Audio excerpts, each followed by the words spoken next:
the only way you could possibly experience the truth of yourself as awareness itself is not to try, right? Because to try to experience yourself as awareness itself is founded on the idea that that's possible. But since it's already true, any attempt that you make to realize it, any attempt that you make to experience it, will take you farther away from it.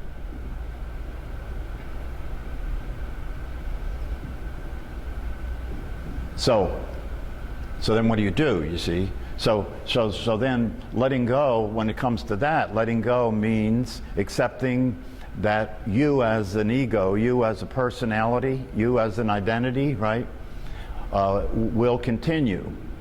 That won't change. And one of the things that I have said here about this is that nothing changes when you wake up to the truth. Nothing changes. Nothing changes. You don't change when you wake up to the truth. Now that sounds incomprehensible. How can that be true, that nothing changes if you wake up to the truth? Well, that's the only way it can happen. Because if something has to change for you to wake up to what you are, it implies that you weren't already that. But you are already that. And so part of waking up to what you already are involves accepting that you can't. The brain, you know what the brain can't compute that, you know. So then you have that reality that even as, and this is something that I've said here, you know, one of the barriers, one of my teachers said, the last barrier to enlightenment is to realize, the last barrier to enlightenment is the idea that you're not enlightened.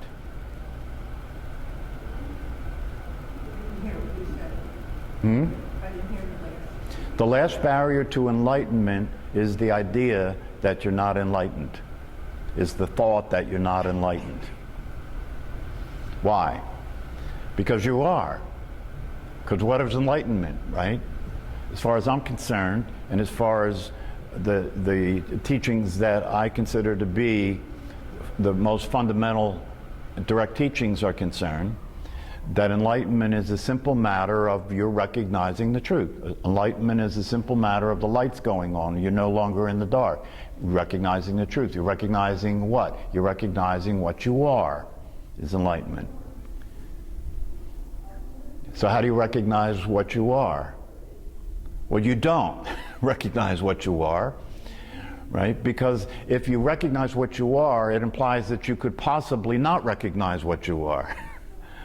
You see? So it takes you right back into the loop again.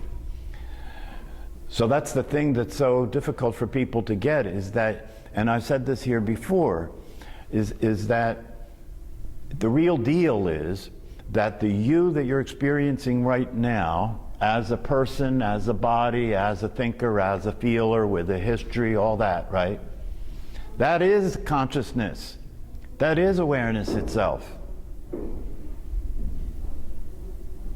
It's complicated because the path, the so-called path, right, to awakening, right, involves time, and it involves the you that you think you are realizing that you're not that, and you realizing that you're awareness itself. That's the process that happens, right? That's the process that happens. But the end of the process is the realization that the process was never necessary. That's the end of the process, is the process was never necessary. And you can't avoid the process, because you begin the process in the experience of yourself as a body and a person and a thinker and a feeler. You begin the process there. That's the way, that's where you start. And because that's where you start and that's your orientation, the only way you can relate to it is that something has to change. The only way you can relate to it is something has to change. Isn't that true? Right? If you hear about it, right? If you hear about it, it's something that you can conceptualize, something that you see as a possibility, something that you want to realize because you understand what it offers, right? You want to realize that.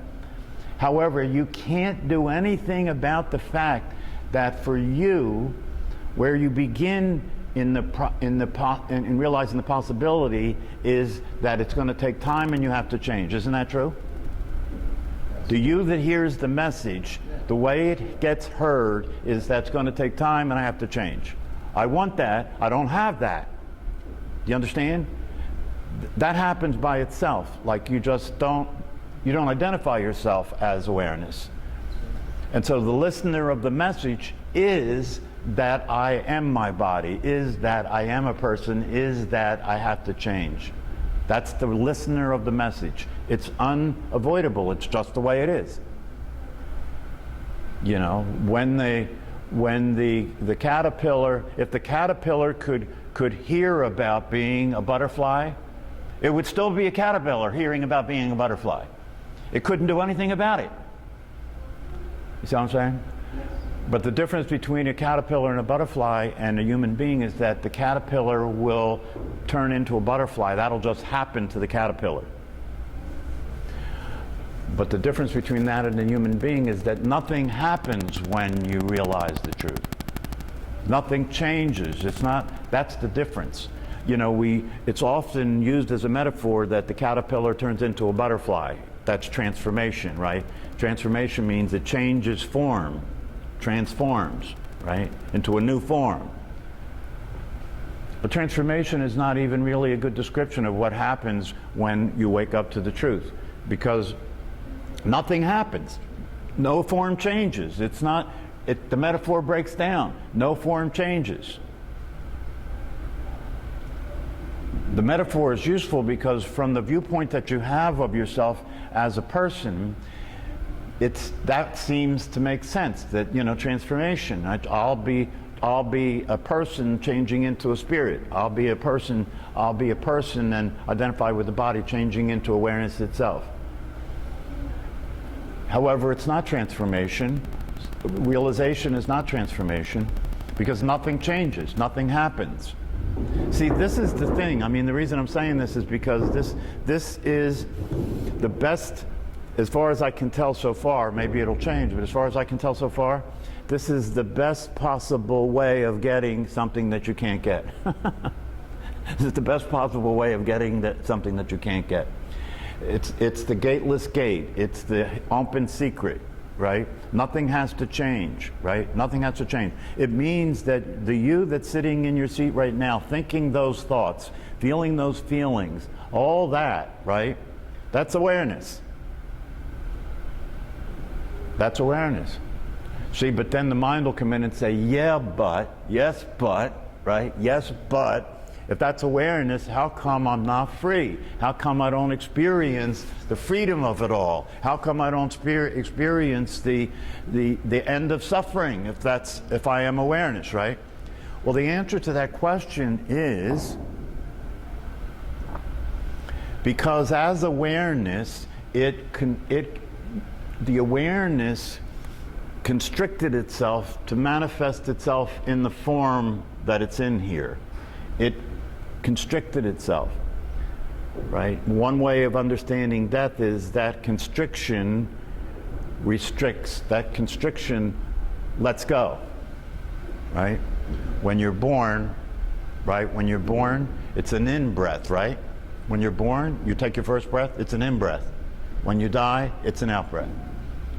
So everything comes into this constriction, everything comes into this limitation, everything comes into this gross form and manifests in the form of a physical body, right, in the world, right? And so in order to do that, in order to have it work in this realm, this vibration, in order to have it work, consciousness and awareness has to forget what it is in order to have it work. Because in this physical form, you have to identify with this physical form so you can get it to survive. If you know that you're not this, you won't live long. You won't care what happens. Because that's whatever happens to the body is irrelevant, right? Because you know you're not this. So in order for it to work, you have to think you are this. That's what it takes to get into this realm, to this physical form, right? But all along, it was always the awareness. It was always the awareness. Nothing changed when you were born. Therefore, nothing changes when you die. And nothing's changed all through the process of life. Meaning that you don't have to you don't have to stop being crazy. You don't have to stop being a crazy human being. You don't have to stop having feelings. You don't have to stop having thoughts. In fact, you can't. That's going to continue, right? All you have to do is notice the truth. And it won't instantaneously. It could, for some people there is this kind of, the computer kind of crashes, you know, like for Eckhart Tolle or some of these people that have they describe these extreme experiences with blissfulness, and they go into this thing where they're living in this heavenly experience, and they can't relate anymore to what's going on around them for a while, and then eventually they come back into being able to make contact with the way things are going. That's unusual. It does happen, right? But mostly that's not the way it goes. And this is important for people to understand, so you let go of that idea, right? Because even when it's like that, that's not what awakening is. That's just the shock of it. But that's not what it is, because nothing changed, nothing happened. That's just the person and the identification with the body being shocked by the truth. And so everything, you kind of go into this state of shock for a while, right? But nothing's actually changed. So no matter what you are, no matter what you take yourself to be, no matter what thoughts you have, no matter what feelings you have, no matter how evil you are, no matter how righteous you are, you're still the same awareness and consciousness all along. And when you accept that, right, because right now you can pay attention to your awareness, can you not? Yeah, you do. You can recognize your awareness anytime you want. It's there all the time. It's never changing. It's constant. It's the only constant thing there is, right? So you can recognize it anytime you want. All you have to do is accept that that's true and that's you. And that's real. That's all you have to do. Now, having done that, will you get duped into re-identifying with what you thought you were? Will you get duped into it, right? Yeah, of course you'll get duped into it, right? But even when you're duped into it, see, this is the thing. Even when you're duped into it, you can be in the dupe. You can be in the confusion. You can be in the emotional upset. You can be in the thought state. You can be in the identification with your body and still know the truth. It may not feel the same way as it did when you were feeling it. You see what I'm saying? But that doesn't change it. You can have the conviction of what the truth is, right? And in that conviction, what will begin to happen is the you that you take yourself to be will start to gradually come apart, right? Because the way you're relating to it now is different. Even if it feels the same, and even if you have the same crazy thoughts, the way you're relating to it is different now. And because that's the case, something now is changing by itself. Because something is not changing, that which is changing changes. Write that down. Something that's not changing is changing. Yeah, because something is not changing, that which is changing changes. Because something is not changing, that... Awareness. Yes. Okay. Because something is not changing, which is awareness, it never changes, that which is changing changes. But before you knew yourself as that which doesn't change, all there was what was changing. Right? But now that which is changing is starting to change differently than it was, because it's now grounded in that which doesn't change. And so this is the magic of awareness. Just by knowing the truth of yourself and having it as a conviction, whether in the moment or not you're experiencing it to be true, you know, you just have the conviction that it's the case, and then who you are as a person starts to fall apart, because now it's in relationship to what's not a person. Because now what was personal is in relationship to what's not personal. And because it's in relationship to what's not personal, which is the truth, it's all the truth, right? But that's the truth that wasn't known, right? Because it's in relationship to that now, what was personal starts to fall apart. And there is a deconstruction that begins to happen by itself. You start to experience things as being less personal over time. You stop taking things so personally. Do you see what I'm saying? You stop being so upset about everything because it was so upsetting because you took everything personally, right? But this happens by itself, just out of your having the conviction of the truth, whether you're experiencing it or not. And then at some point in time, the you that's a person and the truth of yourself as awareness come into congruence, right? Come into a more congruent than not congruent. You're more awareness than not awareness now, right? And so when it comes into congruence, it's the critical mass. When it comes into congruence, the thing flips, right? The thing flips.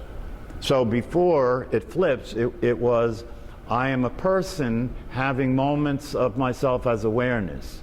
When it flips, I am awareness having moments of myself as a person.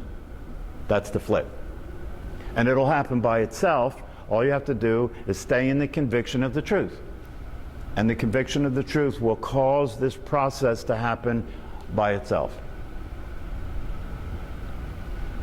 And when that congruence occurs, you will be behaving and expressing yourself more as awareness than as a person. You'll be more loving than you were. You'll be kinder. You'll take better care of yourself. You'll take better care of your body. You'll be able to enjoy life more. You won't be upset when it's raining anymore. You'll know that it's always Christmas. You'll know that it's always Christmas. You won't have to believe in Christmas, right? You'll know that it's always Christmas, meaning that it's always, life is always an opportunity to care. It's always an opportunity to give. And you'll come into the wisdom of love. You'll come into the wisdom of love. The wisdom of love is the wisdom in which you have a clear and unquestionable understanding that receiving love happens when you give it. The unquestionable understanding that if I'm interested in experiencing love, all I have to do to experience love is to give it. And when I'm giving it, I'm receiving it. That's not the way in conventional reality we understand giving and receiving, right? Even though, if you paid attention to what happens when you give unconditionally, right? If you paid attention to what happens when you give without wanting anything back, you'll notice that it feels good. You'll notice that it feels good. But we don't get it. You know, we don't realize that what's happening when that happens. We don't realize that that is how to experience love. So you begin to become, you begin to experience an unconditional relationship with reality, an unconditional relationship with humanity, an unconditional relationship with yourself. Everything is okay. Nothing's wrong anymore. You know, when this congruence happens, you literally see the world differently than you saw it. As it is spoken of in some teachings, the kingdom of heaven on earth. Nothing changed and everything's different. Everything that appeared to be wrong is no longer wrong. It's just the way it is. Wrong is a conclusion that's made about how it is, right? It should be that way. It's wrong that it's that way, right? But who are you to play God? Do you understand? If you're concluding that something's wrong, you're playing God. Just because you don't understand it doesn't mean that it's wrong. And when you back away from reality, right? When you back away, when you're behind the lens and you can see things more clearly as they actually are, what used to be considered wrong is no longer considered wrong, or it's no longer considered right either. It's not a matter of right or wrong anymore. It's a matter of what is. It is this way. And since the way it is the truth, right? Then if you want to understand it, pay attention to it and let it teach you about the way things are. Let it teach you about the way things are. If everything is meant to be this way, then when you look at what used to be seen as not working, you're looking at it now with a different eye. You're looking to understand how it's working rather than thinking that it's not working. Do you understand? That's a different way of looking. Looking to see how it works instead of just relating to it like it doesn't work. So you're looking at death now to see, how does death work? You know, how does death work? And you begin to see the way death works is death allows for life. Without death, there can't be life. If I know I'm going to die, then being alive matters. If I know I'm going to die, then being alive is a miracle. It's an opportunity for me to experience a miracle. That's the way you begin to understand death. It's a natural thing. The evidence is all over the place, but we ignore it like we ignore everything else, right? I mean, if you look at nature, nature is a perfect place to see reality being displayed as it really is, right? Things die, things are born, things die, things are born. Over and over again, the seasons change. Death, rebirth, death, rebirth. It's all over the place, right? So it's not something that's wrong, it's simply the way it is. And when you wake up to the truth, and as you become more congruent with the nature of reality and know yourself to be non-physical, the letting go is something that just happens, including letting go of not letting go. Because who you are doesn't have to let go, because who you are never held on to anything. Do you understand? So the letting go just happens. The experience of who you are as the truth of yourself, as awareness, just happens. It just happens, right? Nothing changed for it to happen, it just happens. Even your, and this is getting really into the incomprehensibility of it all, because it is incomprehensible. Even the awakening of yourself as yourself just happens.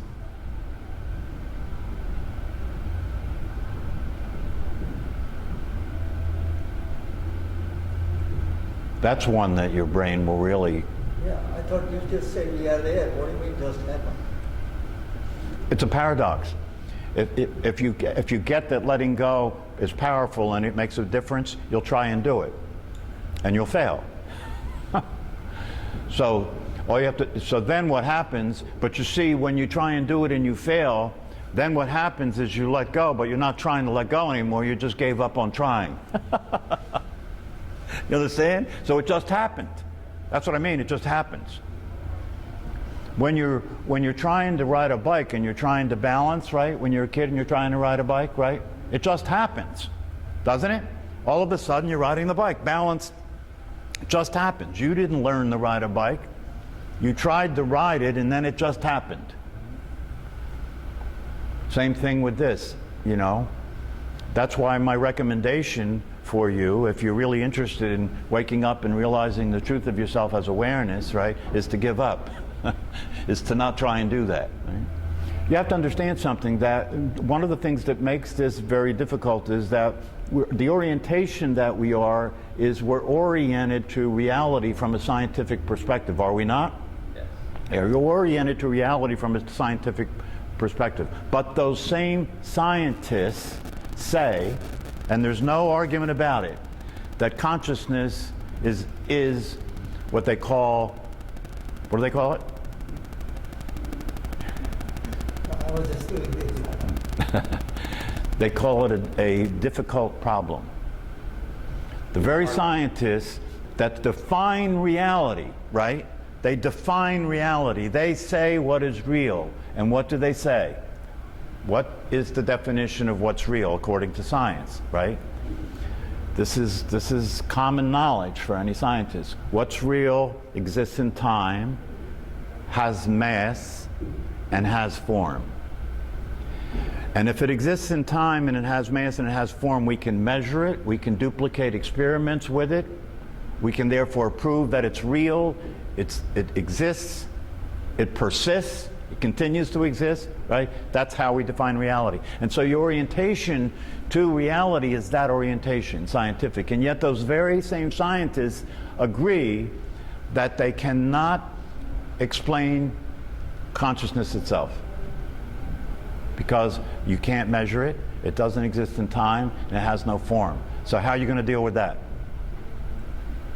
They try and theoretically talk about it in terms of saying, well, theoretically, the way that we think about it is from a scientific view, if we're going to apply science to it to understand it, right? That maybe it's when a system is complex enough, awareness appears. That's their theoretical model, right? But then after they say that, they say, however, there's never going to be a way to prove that. There's never going to be a way to prove that. And then the thing that complicates it more is that you're trying to deal with something that will never be objective as if it's objective. Consciousness will never be objective.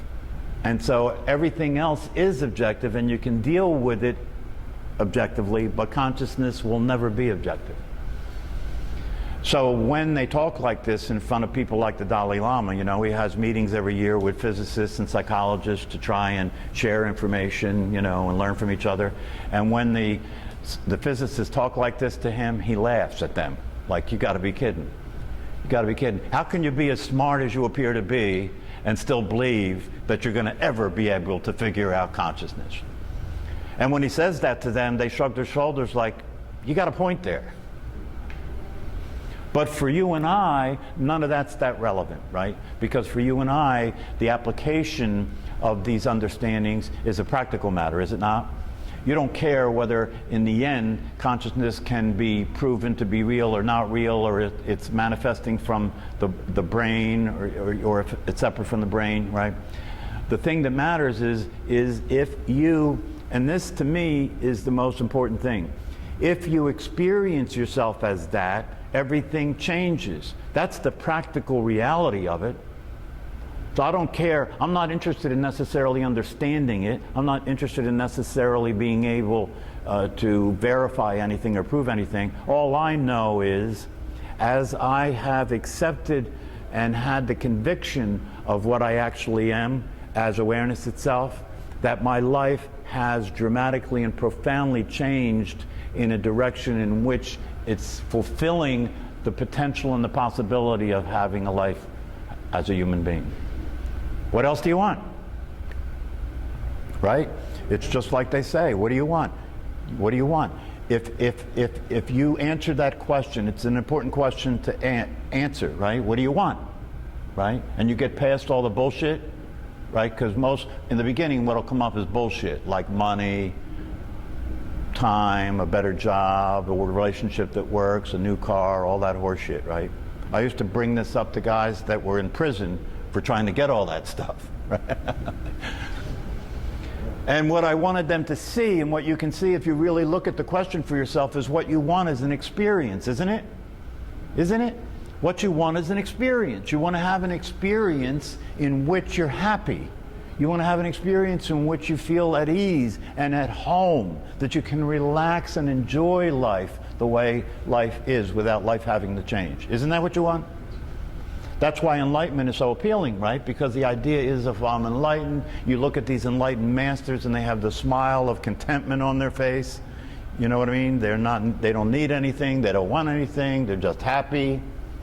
So what you really want, if you get past all the bullshit, is you want to have an experience, right? And so what is offered is the idea that that experience is happening right now. All you have to do is stop being completely entranced by the thoughts you have, the feelings you have, and the illusion that continues to go on around you all the time. That's a big order, right? Right? Because even if you sit here and you get the concepts of it, and you might even get a hint of the experience, the felt experience, and then you walk out there, right? And you're back in the middle of the dream that everybody's having. You're back in the middle of the nightmare that's going on, and it seems so real, it feels so real. Your thoughts about it are consistent with it, your feelings about it are consistent with it, right? And so now the idea of having the conviction that you're really not any of that seems remote. That's why I'm saying that's what you have to deal with. You have to be able to be in the middle of hell and know that you're in heaven. That's pretty cool, right? You have to be in the middle of hell and know that you're in heaven. I can't beat that. It just came out, correct? That's right. Yeah. Write it down. Yeah. Yeah, that was the Holy Ghost. But just think of it, just consider the possibility that it's actually possible to be in the middle of hell and experience being in heaven. The brain and the mind can't grok that, right? But just consider that it's a possibility. It's a real possibility that you could be walking around on this earth with the 6:30 news still being what it is, telling you who died today and how terrible it is and all that. All that can still go on, right? And you're experiencing being in heaven. You're experiencing this is wonderful. It's so wonderful. See, and the reason that it appears that way when you wake up is that you realize this is just an illusion. It's an illusion. All the suffering and all the things that people think are really happening are not really happening. It's all happening just to kind of nudge you to wake up. Even death is not real. It's not going to happen. It's really not going to happen. Your death is really not going to happen. That's the truth. See, that's the truth. And then the challenge is, can you really let that in? Can you really realize that? And really experience that that's the case, moment to moment as you continue to live your life. That's the challenge. That's the challenge. Because even though it's true that death isn't real, right? If you don't experience that to be true, then you'll think you die. And you'll die because you think you died. But you didn't die. It didn't actually happen. You just didn't wake up from the dream, and in the dream you died, so you died. It's so funny, it's a joke. Nothing happened. All right, I think that's enough for one day, right?